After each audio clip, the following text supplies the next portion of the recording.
Good afternoon and welcome to the Living Well radio program. You can find us here every Wednesday at 1 p.m. on KATB 89.3 in Anchorage as well as KJLP 88.9 in Palmer. You can also find us online at katb.org. And don't forget to visit our Facebook page at Living Well Radio. My name is Cammie and I'm joined by my amazing co-host Betty, my partner in crime, Bossy Betty, as some of them know. I thought you were going to forget that part. I was hoping. I forgot last time, so I had to make up for it. I told you about one of the girls that is on the team for ACWM that she wrote hashtag Bossy Betty the other day on. She did? Yeah, she was just coming to me apologizing because she felt so bad about it.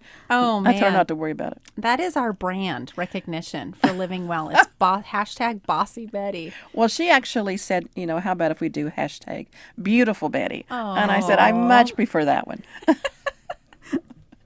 Because I still think of a cow every time you say Bossy Betty. Oh, you're such a good sport.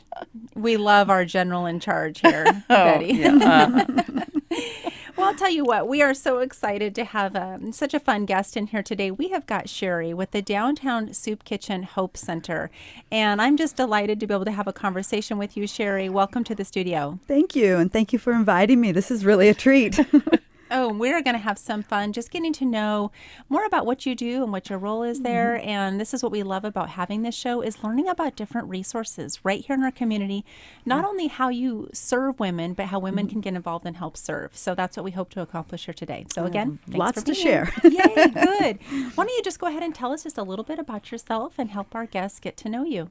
Okay, my name's Sherrie Laurie. I've been here in Anchorage almost 25 years. I'm from California originally. And I am now the executive director at the Downtown Soup Kitchen Hope Center, and came by kind of a funny way. I was a pilot for FedEx for 25 years or 20 years, and then through retirement and various other things, ended up here at the Downtown Soup Kitchen. So. You were a pilot? I know. I was a pilot, yes. Do you still have your pilot's license? I do. I flew actually before I started working at Soup Kitchen 2.5 years ago. I flew for Raven for a little while just as a post-career career. Really? Yeah. Well, I'm thinking just for fun, flies to Hawaii. I so wish. I'd like to do that just for fun. Oh, that is neat. Boy, we want to dig into we to will that, find out more. The transition of yeah, I'm just flying a building now, and it's the same concept. I always think they're building the airplane while I'm flying it, and it's a 747 and a full crew. So. Really? Except you don't take off and go anywhere else. No, and it's safe and never have bad weather, and it's pretty, yeah. There's a little turbulence, though, sometimes. Is that what you always wanted to do, was be a pilot? Yes, since I was very young, yeah. Wow. Yeah. And you pursued it? And I pursued it and did it for a long time. And then there came a point where I just felt like my family needed me more. And so I had two preteens, and I just felt like it was time to leave and focus on them. Did that for about 9 years, and then decided to go back to work again, and that was when I went to Raven. I only spent 1 year there before this opportunity came up. So, wow, yeah, really cool. Totally, what a story. Ends. So, how did you come to the soup kitchen? How did you? Well, when I retired from FedEx, what actually happened is I started thinking about what my deepest fears were, and so I was praying, and I was growing in the Lord at the time, and so I said, well, what is my deepest fear? I thought, well, homeless people at that time, they really scared me because I had an uncle that was homeless when I was growing up, and he used to scare me really bad when I was young, whenever he came over for family dinners and things. So I thought, well, I'll just go head first into this. So in 2004, I went down, and my children were at Heritage Christian School then, and so I took a class down there the kids got to serve lunch. And there's a little shower house there that they had just started. And so I became interested in that and started weekly going down and volunteering at the shower house. And eventually it kind of became my ministry, and spent a lot of time there. And a few years later, we had done a big festival on the park strip. It was called the Jubilee Festival. It was in 2009. And what I saw down there when we did that, we had a huge tent, and there was a whole team of us that did this together. And we'd stay the evenings in the tent. It was just open to homeless people. We had, in fact, it was broadcast here. Mike Carrier helped us with it, and we had some advertising with him. In fact, I called him in the middle of it, and I said, "We need some clothes. We're out of clothes." And so he did a broadcast, and a bunch of people brought clothes down there. And it was really 3 days on the park strip to just care for the homeless people. and just people that had needs. And so we had free food. We invited a lot of several churches. They brought their worship bands down. It was just one of those times where we just ministered to the people. Well, out of that, I saw the fear in the women at night in the tent, because we let them sleep in the tent at night, and just the fear and how hard it was to be female and homeless. So I went to my pastor at the time, Richard Irwin at Anchorage City Church, and I said, how do I start a home downtown for homeless women that they can live together, they can go through healing, just that healing of the heart, lead them to the Lord, let them do their crafts, and all these things, so that they can begin to heal inside instead of just be out on the streets. And he said, well, you need to connect with some people. I'm like, okay. So through that, I ended up asking if I could be on the board of directors at the Downtown Soup Kitchen at the time, when it was over on 4th Avenue. It's now on 3rd Avenue. But it was on 4th Avenue, a little red shack, and we had a little yellow shower house. And so I got on the board of directors, and at that time they were just beginning the process of building this new building. And so in that, I ended up on the team to put the shower house, to design the shower house for the new building. And again, one thing led to another, and then there was a point where we had no executive director, and we were down to 3 board members, and they said, would you consider doing this? And I literally prayed and fasted for 40 days. And the Lord, at the end of that, was so clear. It's like he just dropped a business plan on my iPad for me. And by the time I was flying from New York to here, and by the time I got here, I could see a path. And so I started doing this actually in November of 2015. Really? Yeah. Oh, So- my. Wow. So how has the center changed in the past 5 years? I'm still digesting that, but I'm glad you have a question ready. In the past 5 years, well, the center has only been there since April 1st of 2013, the new. And just a little background, it's always been called the Downtown Soup Kitchen. And that was started 30 years ago by Pastor Rob Yahara in the little house. There used to be a log cabin on 4th Avenue. I don't know if you remember. It was like a little church, little red log cabin, and behind it was a red house. That was the soup kitchen. And he and his wife started it back in the 70s. Just to hand out soup to the people on the streets, and they had their church involvement. It was a little Baptist church, and then it just kind of switched hands a few times. And then in the early 2000s, I think it was 2003, Change Point ended up getting involved. A group of people got together. They remodeled the house. They eventually purchased the little yellow house, which was the shower house, and they incorporated, and that became the soup kitchen that was on 4th Avenue. And so at that point, it was really overseen by Change Point. In 2013, the board of directors decided to separate out of Change Point and become its own entity. So now it is for the body of Christ. It's a place where the body can come and serve. And that was the same year that we built the new building, which is now on the corner of 3rd and Cordova. And it's a 14,000 square foot, beautiful building. And gosh, we love to give tours because people are always so surprised. They think of the old place. So we've only been in the new building just a couple years. So, Wow. yeah. So tell us, how did God begin to work on those fears? Right from the beginning of your role there. Day one. It was amazing. By the time I left there, I was so just in love with the people. They were so kind. They were so grateful. Their hearts were so grateful. At first there was a lot of smells and things I wasn't used to, and just the things that come. And I'll be very real. There's vomit. There's urine. All the things that come along with that. At first I was like, oh my goodness, how am I going to deal with this? And there was a fear factor inside of any kind of harm, and I didn't know anything about mental illness, and there's a lot of mental illness. But boy, by the end of the day, I knew that was where I was supposed to be, and really, it's been ever since. And the one thing that has changed over time, I think at first, when I was there, I was doing it for me, and thought, well, I'm doing this, thing. Over time, I've come to love the people so much and realize that it's this compassion that's grown in me. Where one time I was folding somebody's clothes, and I really sensed the Lord say, when you're doing this, do it as if somebody was doing it for you, because it could be you. And so just that care of realizing that every one of them, they have a story. Every single one has an amazing story, and they love to share their story. They love to be seen. They're not just somebody standing on the corner with a cardboard sign. They're a human being that has gone through great difficulties, things in the past that you couldn't even imagine. Most people would never dream what some of these people have gone through. So it's a privilege, really. Now I look at it like, wow, I am so blessed to be able to be there with them and get to know their stories. It's just really changed how I think inside. Yeah. Now, has your role as the executive director limited your ability to be the hands-on, that you were when you first got involved? It's funny you should say that, because it's something I'm always very aware of. Like when I first ended up upstairs, I sat in this executive director's office and spun in the chair saying, what does an executive director do? Right. And I missed the people because I had such close relationship with them. I mean, they were really my friends. So from day one, I just made it a point generally every day to go down at lunch. And so I stay very connected with them. And then, and we'll get into more, but we started a bakery and a culinary arts school. And so I stay very connected with all those students. So at first I had to work at it to make sure that I wasn't overwhelmed by the administrative work versus being down and just the caring work. But now it seems to balance. But I was just the other day thinking, I got to make sure I stay down there and stay in touch more. Because sometimes it is, you get overwhelmed with the amount of work, and the bigger we've gotten, the more work there is. So it's a concerted effort to make sure I stay involved with the people. Sure. Well, go ahead and tell us about the culinary arts school and the bakery. So when we built this new building, like I said, it's a 14,000 square foot building. It's beautiful.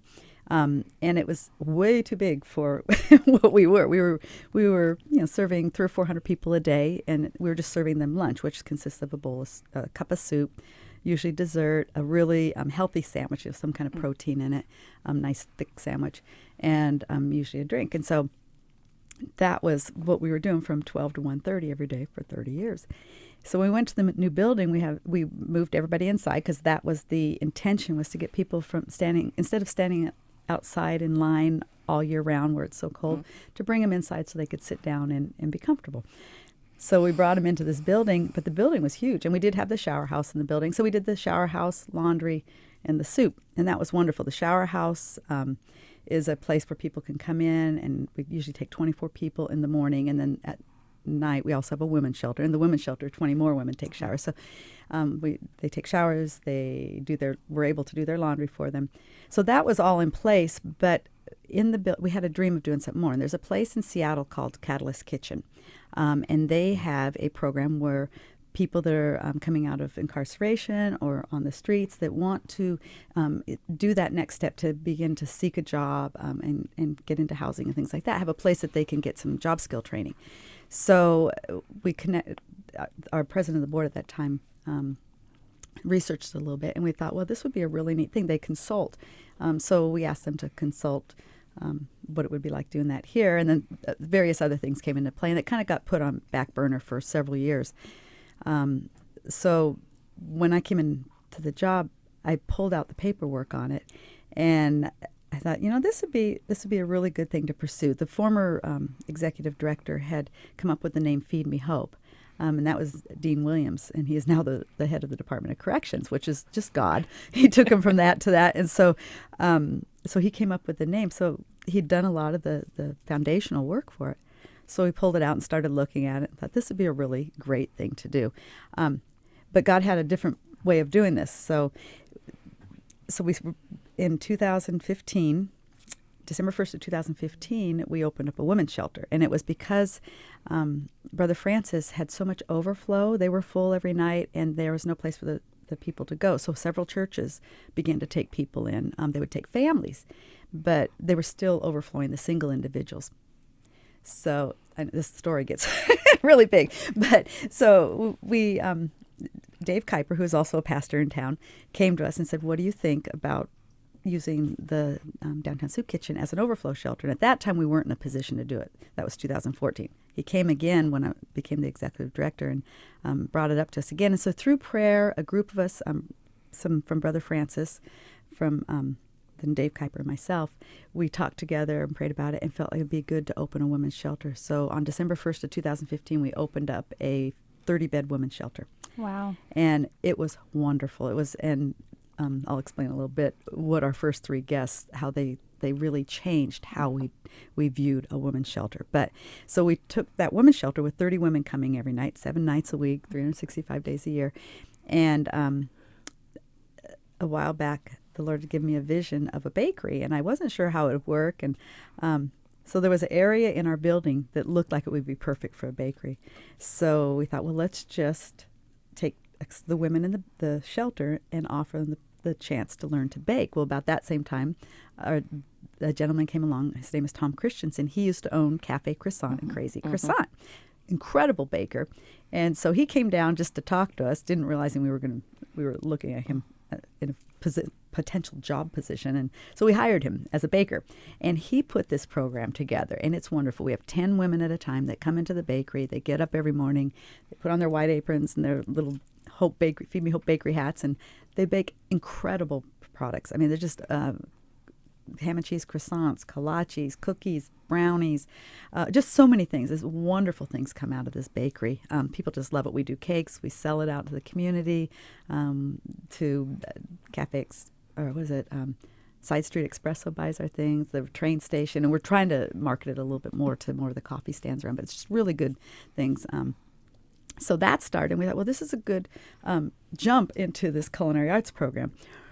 So last November, several of us went down to Catalyst Kitchen in Seattle and went through some training, and we ended up hiring a chef. He's been a volunteer with us for years, and he used to be the chef at Turnagain House for years, 20-some years. So he is now our culinary chef for the culinary arts training program called Feed Me Hope.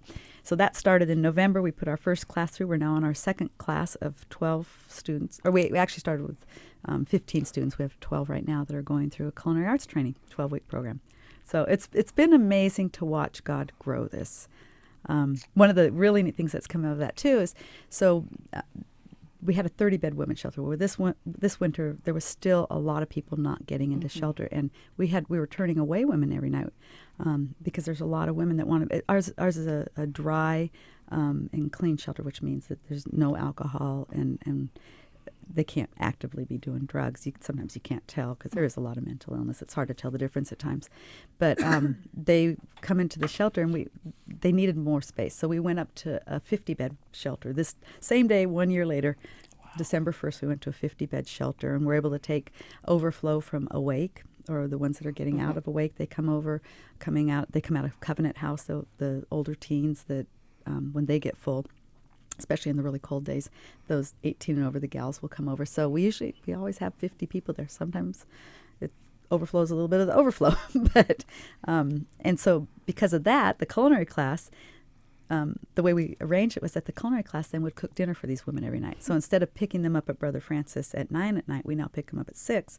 And they have a beautiful full-course dinner prepared by the culinary school. Wow. So it's all worked together. We've really become like basically a 24/7 operation. And it all just kind of worked together. But it wasn't anybody's idea. It was really God had this plan, and he just bit by bit put it together. And we've just watched it grow. So how does it work with the women that are involved in the bakery or even the culinary arts? I don't quite know how a shelter works, but do the women have to come and try to get a spot each night? And then if that's the case, then how do you have the women involved consistently in the bakery or the culinary arts? So we have 10 bakery spots. So the 10 women in the bakery are able to stay at the shelter all the time. So they stay there. We have bins that they keep their things in, and they have chores there. They actually are part of the team that serves dinner every night. So the culinary students make the dinner, and the bakery oversees the serving it because everybody gets their food service permit. And that's one of our primary volunteer positions aside from the lunch program. Then we have a volunteer position for anybody that wants to, men and women and children, to serve the women at night at 6. So they come down for an hour and serve the women in the shelter. So we have 10 women that are in the bakery. They live there. 35 women every night come up from Brother Francis. And so there's also a church at the Downtown Soup Kitchen Hope Center now called Hope Church, and James Martin is the pastor of it. And he bought a coach, a 24-passenger motor coach. So he goes down every night and picks the ladies up and brings them up, and they come in and have dinner and then set up their beds. So that's 35 women plus our 10, so that's 45. The other 5 beds then are reserved every night for those coming out of Awake, because many of them have come out of an abusive situation, and it's too traumatic for them to go back down into an environment where there's a lot of alcohol and potential abusers. And so they come straight over. They're called referrals from Awake, and we have the same that come from Covenant House, the older teen girls that are transitioning. So it's kind of spread out, but there's 35 spots that are actual Brother Francis referrals. So it's a wonderful partnership with Brother Francis, too. And it's really neat because Beans Cafe also takes men from Brother Francis. So there should be nobody sleeping on the streets. Everybody should be able to at least be inside in a shelter right now. The men go to Beans and the women come to us. How have you seen, tell me a little bit about an experience with a woman that you've seen, begin to work in the bakery. What kind of transformation have you seen her go through as she begins to have purpose? It is amazing, the transformation. In fact, I wish everybody could actually see when they walk around and watch the culinary class and the bakers in the afternoon when they're all doing their thing, and to realize that all those people, we're in the 7th week now, 7 weeks ago, were homeless, and they were our lunch guests. And to see the transformation, the confidence that grows, the value of doing work, of having a purpose to get up every day, of going through life skills. We have a life skills class that they're all required to go through. T.J. Smith is a pastor of New Song Covenant Church. It's amazing because we have all these people from different churches, and that's the beauty of it. It really is the body of Christ. It is the church in motion. So he does this life skills class every day. It's an hour and a half. For the culinary students do it together, and then the bakeries do it. The bakery students do it. And he takes them. It's not just, here's how you write a check, here's how you do a resume. It's far deeper. It really is getting into their hearts and their motivations and the things that are their passions, their dreams. It starts calling out. He calls out things in them that they haven't thought about for years because they lost hope, or they've lost that belief that their dreams would come true. So he starts calling it out, and you see their dreams start coming alive. There's 2 little gals there right now. They're just amazing.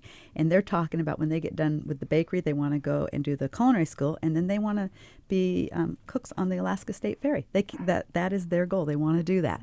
And so they're really, it's like that's the motivation that's out there for them. 7 weeks ago, they may have thought that they liked it, but never dreamed they could. Now they really fully believe they can. And they can see we'll that do path. everything we can to help them do that. It will help them write their resumes and help arrange for any kind of interviews, anything like that. We do have one gal there that, to me, is just the greatest success story. She came to us a year ago, March, so exactly a year ago. She was kicked out of Brother Francis. She was not able to stay inside. And she camped out. Was just when she came in, it was on a Saturday, and normally we weren't open on Saturday, but it was during one of the when they had an issue down at Beans where they had to close down for a little while, so we opened up. Right. And she came in, and she was absolutely drenched, had a bag full of drenched clothes, had a hard time communicating, crying. And I took one look at her, and I thought, she needs more help than just a lunch. And so I said, would you like to take a shower? We weren't even open for showers that day, but I took her back, offered her a shower, washed her clothes for her, got everything dry because it was snowing out. And it was really, my heart just went out to her. And so I said, why don't you come back to the shelter tonight? She says, I can't because I'm out at Brother Francis. And so generally we've changed it at that time. If they were out there, everybody, because we were partnering with them. But now we've kind of gone more on that we make the decisions on who's out of Downtown Soup Kitchen shelter. And so I just invited her, and I said, please, just come. So she came, and it was a couple days before we were going to start the bakery. So I told her about it, and several other women. So day one of the bakery, and they're all... I wish I had a picture to show people what day one of the bakery looked like. The bakery was not really together. We didn't really know what it was going to shape up to, and they were in an oddball sorts of aprons, and and they're all sitting. They just gotten up, their hair standing straight up, and they're in the clothes they've been we'd washed them, but they're pretty tattered. And I looked at this bunch. I thought, how are we going to do this? It was really, at that moment I was a little hopeless, but I thought, okay, God, you wanted to do this. So there she was, and I showed her a picture of it last week, that first day, and she goes, that was me. I'm like, yep. It's because she forgot what shape she was in. And, and we're talking spice, we're talking meth, there was a lot of cleanup that had to happen. So she started in the bakery, and she did amazing. She ended up she just loved to bake. She was good at it. She had leadership qualities. She went through a couple bouts of, because she was self-destructive. So what would happen is when she'd start being successful, she wouldn't believe it, and so she'd self-destruct and go back to some old behaviors. But slowly we worked her, helped her through that. And the life skills really was the thing that made a difference for her. And she stuck with us. And last September, we ended up getting some money through an organization called 100 Plus Women Who Care, where it's a whole other organization. It's a wonderful organization, so look into it sometime. It's wonderful, but it's women that come together and they listen to different organizations speak, and then they each write a $100 check to the one that they vote on. So that particular one, on the way there, I prayed and I asked the Lord, if we're chosen, if I'm able to speak at this one and we get the money, I'd like to hire Deja.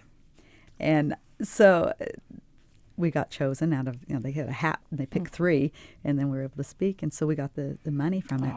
And I was just like, texted her, I said, you just got yourself a job. So we hired her. Oh, wow. And she couldn't believe it. So that was a wonderful thing. But what was so neat is then like a week later, she found out she got her housing voucher, which she was one of our first ones to truly get a voucher.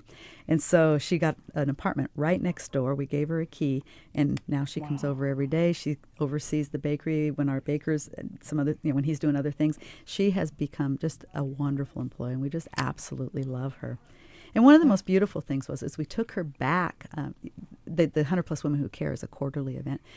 And so I took her back to the next one because the organization that gets the funds then presents. So I brought her with me. And we had a video that we showed, and she was in it. And then she got up front and was able to thank the women. And so the next organization that was able to get the funds, everybody wrote their check. And she's like, why is everybody pulling their checkbook out?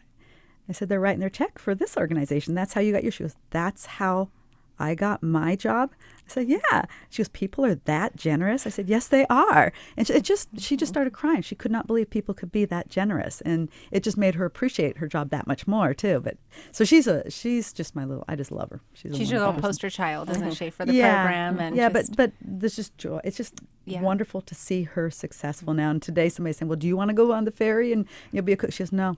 I want to grow with this place. Perfectly and she really content. is. She's content where she is. She loves her apartment. She has her kid. He's able to come and visit her now. She'd lost her child years ago. And so there's a lot of those are the hopes that these women come into the shelter with and into the program, is that as they do these things, the majority of them they want their children back. They've been taken from them through the years. So, it's pretty neat.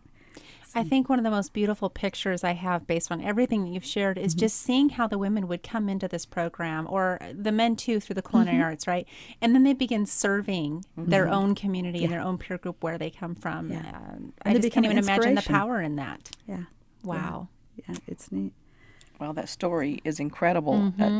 It sounds like it's much larger than I even imagined, and you must take many, many people, many hands to make it run effectively. It really does. We have 160 volunteers a week, and probably more than that. That was a while back we counted that. There's several different places to volunteer. One of them has always been the lunch program. We have people that come at 9 o'clock in the morning that prepare the lunch, and then they serve it. That's always open to children. We have a dessert window where even little 3-year-olds can come and serve dessert.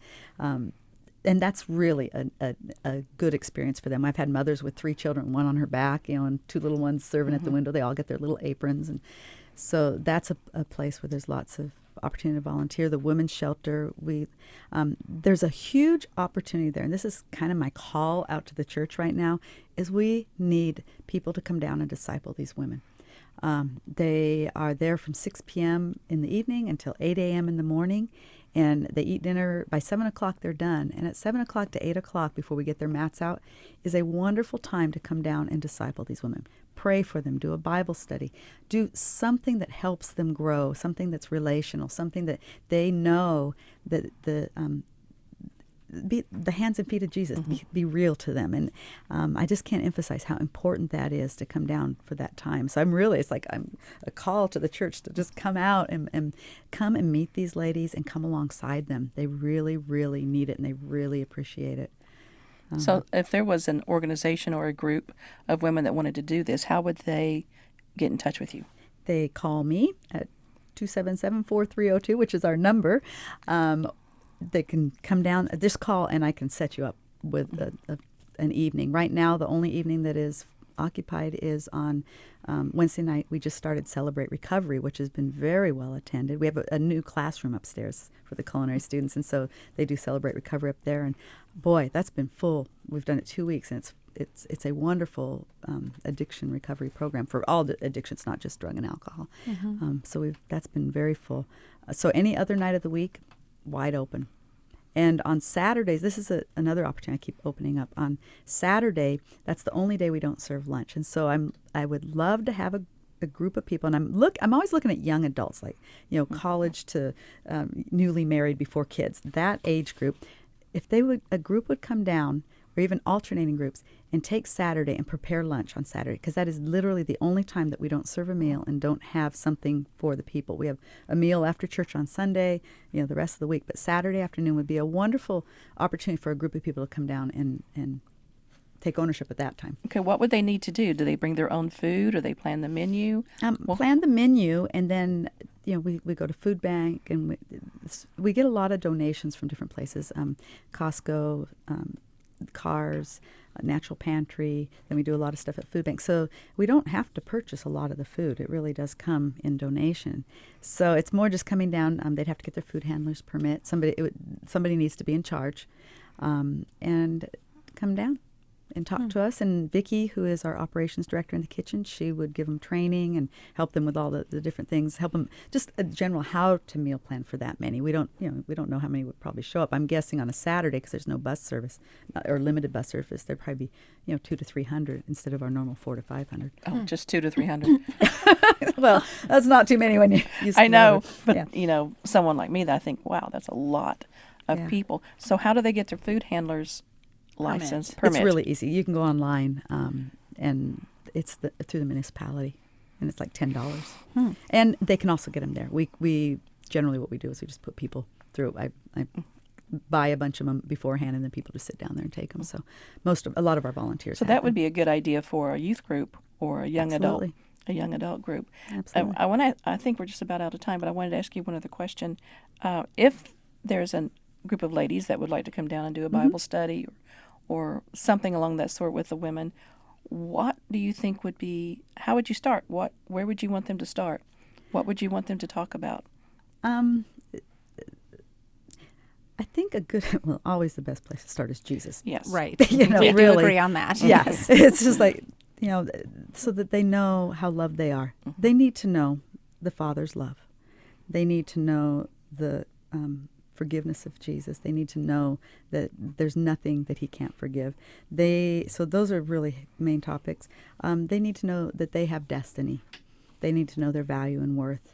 They need to know how to care for themselves and that they're worth taking care of. So anything that can give them their dignity, give them their value, let them see that their value is not in what they have done, that their value is in who they are in Christ, and that they have a destiny that was created into them. So anything that lets them see that they are acceptable and received, and that and there's so many stories in the Bible that can be used for that. So that's a place to start. I think small groups even is a good thing. One-on-one prayer ministry, all those kind of things that we've all. I think the church has gotten very mature and trained in these things, but it's time to really head out and do these things. So that's kind of I've been saying that a lot lately. So would you once again share the phone number? Yeah, how they can contact you? Our primary phone number is 277-4302. And we have a wonderful website that's www.downtownhopecenter.org. So we have changed our name from Downtown Soup Kitchen to the Downtown Soup Kitchen Hope Center, and that's because we are doing so much more than just the lunchtime. Boy, are you ever. So Yes. Sounds like you're very, very busy, but I am just amazed at everything that's going on down there. I know myself and a couple other women are coming down Thursday for a tour. I'm looking very forward to that, and I can't wait to see what's happening. we love to give tours. We absolutely love to give tours because it's fun to see the surprise. People don't expect to see what's going on down there. So. One thing that you did not mention is that the bakery or the culinary arts school, they will cater events. Both will. Yeah. In fact, we just had a request for a wedding. We do lots of birthday. Our chef or our baker does amazing birthday cakes. The ladies are all very good at it. So basically anything you need, we've catered for many different organizations. So yeah, we love to do catering. That is so neat. Yeah. Wow. So, and we actually have another event coming up too, the Salmon Derby this summer. My daughter told me to mention it. It's for 10 days in June. I think that starts the 9th through the 20th, something like that. And it's down at Ship Creek. So that's our next big event. So we encourage people to come out for that and support us. Cool. Yeah. Very good. Thank you so much for sharing. Your passion is definitely contagious, to say the least. So Thank you. I just pray that our listening audience will hear the call. I know Betty and I look forward to figuring out how we can be more involved in discipling these women and just seeing how we can fill a need there. So thank you so much for coming down today and just sharing your heart. So awesome to see how God has navigated your path and put you right where you are. Thank you. Thank you for this opportunity. I mean, it's not often you have an opportunity to talk to the church, to the whole body. So this is a wonderful. Thank you for doing this. What a wonderful ministry. It's our pleasure. Thanks again, Sherrie, for coming. Thank you. And that's another Living Well radio program. And as always, you can find us here every Wednesday at 1 p.m. on KATB 89.3 in Anchorage, as well as KJLP 88.9 in Palmer. You can also find us online at katb.org. And don't forget to find us on our Facebook page at Living Well Radio.